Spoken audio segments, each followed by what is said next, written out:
इस पट्टे में दोनों तरफ तो अनार है, सहजन है, इथे डाळिंब आहे आणि शेवगा आहे आणि दोनों तरफ आच्छादन है। दूब में भी बहुत बढ़िया वो फल रहा है और बहुत सारे फल पेड़ बीच बीच में है। लेकिन जो खाली पट्टा है वो खाली पट्टा उसमें कुछ भी नहीं लेते किसान।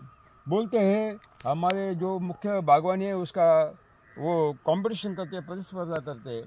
लोक हे मधला पट्टा मोकळा ठेवतात, त्याला वखरतात, कोळवतात।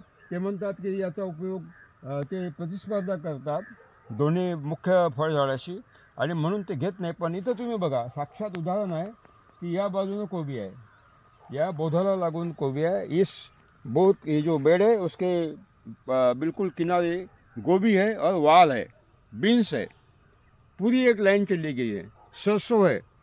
और साथ में यहाँ बेड पर देखिए ये चाइनीज़ कैबेज है और धनिया है, ये पूरा फैला है। इथे या मधल्या पट्ट्यामध्ये बघा हे चायनीज कोबी आहे आणि कोथिंबीर आहे, पूर्ण झाड धण्यानं फैललेलं आहे, म्हणजे पूर्ण स्पेस भरून काढलेली आहे।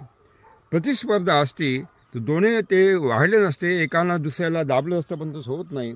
अगर ह्या प्रतिस्पर्धा होती दोनों में एक दूसरे का वो बढ़ने को मदद नहीं करते। लेकिन यहाँ दिख रहे कि आप मदद कर, इसका मतलब है कि हमें एक एक इंच भूमि का सदुपयोग सब फसल लेने में करना है।